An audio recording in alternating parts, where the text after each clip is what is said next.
El temps va ser un bon auguri del que havia de passar a Balaguer. Els unionistes feien el llarg desplaçament en terres lleidatanes per intentar no trencar la bona ratxa, però un seguit de despropòsits ho van impedir. En arribar sota la pluja insistent, el col·legiat va haver de repensar-se si el partit es tirava endavant, i així finalment ho va decidir.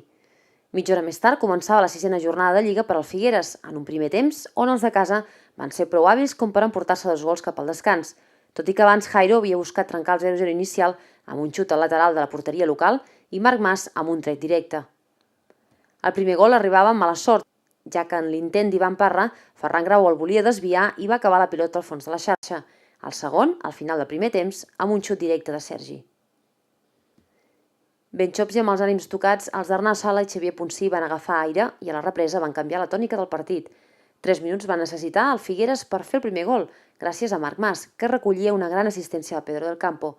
Mentre el Balaguer feia els seus intents, el Figueres va poder arribar a empatar al marcador 2 amb un fort xut de Pol Comte, que tornava a obrir el partit. Ara uns, ara els altres. El neguit era evident, perquè restava prou minuts perquè la jornada es decantés cap a un equip o cap a un altre, fins que va passar.